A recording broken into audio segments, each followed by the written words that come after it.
The Jasper City Council moves ahead on plans for Beaver Lake. More on that. Plus, Lincoln Amphitheater will be hosting a tribute to a pair of the biggest bands the world has ever known. And Audrey Werner and Sarah Leonard are tonight's guests for Inform. All of that and much more is up next here on the 18 WJTS News.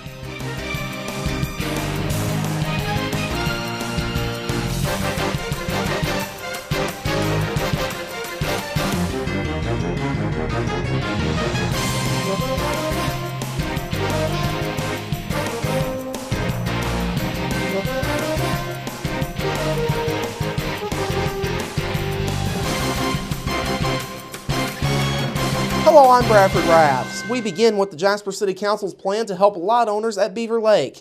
Last night, the council voted to pull up to $180,000 out of the city's riverboat fund for the spillway work. This replaces a $180,000 loan from the Jasper Electric Utility to the Jasper Water Utility, which had been approved by the city's Utility Service Board Monday night. The Friends of Beaver Lake group would have had to pay back that loan had the council chosen to go that route. Instead, the group will not owe anything. Now, Councilman Kevin Manley has been one of the more vocal supporters of another spillway rebuild. He told the council that a public-private partnership with the Friends of Beaver Lake would be the best way to go to get the work done. Not only is the lake used as a backup water supply for our city, it is also used for recreation. The lake has been and will continue to be a tremendous asset to Jasper. We all agree we must get this issue resolved. And as I mentioned at the Water Board meeting that I was a member of, I said I believe in public-private partnerships in a way to resolve this issue. We must work together. Of course, the Riverboat Fund is generated from user fees at casinos and not general tax dollars. The spillway rebuild would be done at a total cost of a little over $334,000. The work would be contracted to Jasper-based Crimp Construction.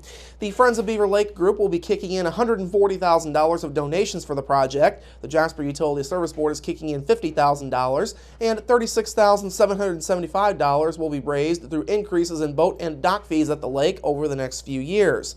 Further discussions will be held at a special park board meeting at 7:30 tomorrow morning. The Jasper City Council will also meet again on the issue at 7:30 on Monday morning. In other business, the council approved a tax abatement package for workforce housing in the former Jofco building along 13th and Vine Streets. Last year, the council voted to set aside $500,000 to fund that project. $450,000 of that money will come from a tax abatement program, with the rest coming from edit funds. Mayor Terry Seitz says the project remains a high priority for the city. That first phase will be 67 workforce housing units, which certainly I agree with Andy Sager of the Economic Development Commission. It is exactly on target with what needs to be done to help our not only our workforce but our employers. And again, we have this investment of $13.1 million that will come out because of that, and the city will play a role in that in Jasper Lofts. Pete Schweigerath with Miller Valentine Group is leading the project. He told the council his company is hoping to complete the purchase of 130,000 square feet of the old Jofco building sometime in November. Miller Valentine is hoping to have 1, 2, and 3 bedroom units completed in the space by the end of 2016 or early 2017. The project is an investment of $13.1 million. Northeast Dubois' recently announced feasibility study will be somewhat of a new adventure for the firm chosen to do the work. For Brookston, Indiana-based administrator assistants, this marks one of the first times working with a southern Indiana school district. Since he started the company in early 2008, founder Steve Wittenauer says most of the company's business has come in the northern part of Indiana. Wittenauer says the group has made a push to find and bring more current and former administrators of southern Indiana schools on board. The group recently announced the additions of former Washington Community Schools Superintendent Bruce Hatton, who will help oversee the Northeast Dubois study, and current Lagodi Community Schools Superintendent Joan Keller. Wittenauer says the push is needed in order to expand his business. Our business has primarily been north of 40.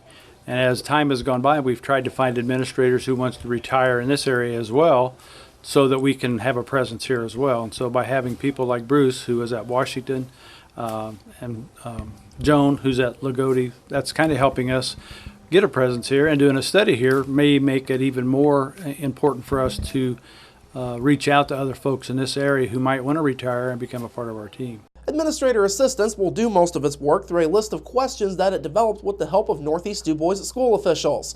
There were about 50 total questions submitted prior to Tuesday night's board meeting, with the school board and the firm working to narrow that down to a handful of important questions. Of course, part of Administrator Assistance's effort that is somewhat unique is factoring in the input of students. Wittenauer says that input often winds up being their most valuable. We love talking to kids. Obviously, during our career, that's who we dealt with all the time. They have insight that sometimes adults do not have. And so sometimes when you talk to especially high school kids, they have a pretty good perception of what's good, what's not so good, and maybe what is needed. Even some of the elementary kids are, so naive, I guess I would say, to say things that hit home pretty hard if you have time to listen to them. Now, the study is being done at a time when Northeast Dubois' general fund is being funded at a 2008 level. The advertised 2016 budget is just over $10.75 million in total. Of that, about $6.5 million is the general fund. Northeast Dubois Superintendent Bill Hoaxsong says the district has worked hard to turn around its finances over the last couple of years. However, he says the study should generate some new ideas. The study will cost about $20,000, and Hoaxsong is hopeful that Administrator Assistants will finish their work by the end of December. A formal presentation of findings is expected at the board's January meeting. Jasper Community Arts has announced a special event geared towards celebrating its 40th anniversary. Paint the Town Ruby Red, an artful affair, will take place on Saturday, September 26th from 7 to 10 p.m. at the Dubois County Museum. The night will feature great food, a cash bar, entertainment from dance band The Pits, and a silent art auction.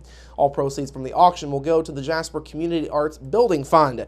JCA will also be adding their own touch of theater and decor to the museum for the event. The event is being put on in collaboration with The Next Act. Space is limited for this celebration and reservations are required. The cost is $20 a person. You can call the Jasper Arts Center at 812-482-3070. Two of the biggest bands the world has ever known will be celebrated this fall with a tribute concert at Lincoln Amphitheater. The amphitheater says the group Hard Day's Night, a tribute to the Beatles, and Satisfaction, the International Rolling Stones show, will be in town on Saturday, October 24th for the tribute concert. The evening is being sponsored by Indiana-Michigan Power, a unit of American Electric Power. Now, the show is scheduled to get underway at 6 o'clock Central Time that evening. There are a limited quantity of VIP tickets available for $25. VIPs will have reserved parking, a complimentary commemorative poster, and a drink voucher. General admission tickets for the night will sell for $15. Of course, all tickets that are purchased online at LincolnAmphitheater.com prior to October 9th will get a $5 per ticket discount. Just use the code AMP@LSP when checking out online. Merchandise and concessions, including beer and wine, will be made available for this unique event. For more information, you can call 317-762-8834.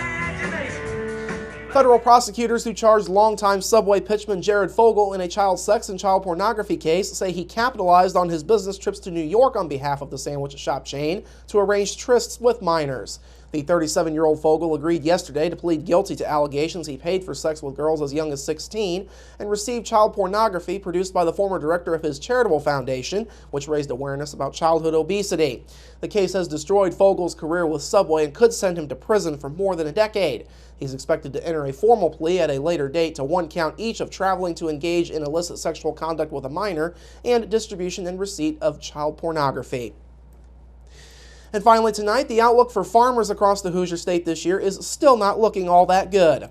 A recent report from the Pro Farmer Midwest Crop Tour estimated that corn yields in Indiana would be somewhere around 142 bushels an acre, lower than the state's 3-year average. The Crop Tour's estimate is about 24% less than the 2014 average.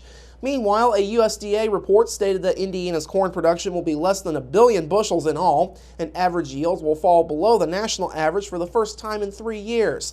The USDA says average corn yields will be at 158 bushels an acre, some 10 bushels less than the national average. Communications Director for the Indiana Corn Marketing Council, Megan Kuhn, says many parts of Indiana are still suffering after getting continuous rain, which interrupted their planting season. Kuhn says it's heartbreaking for many farmers who work very hard at getting one crop in the ground, but can't harvest much of it. All right, coming up after the break, sunny skies are expected for this weekend, and later, Bill talks with Audrey Werner and Sarah Leonard about Girls on the Run. We're back after this.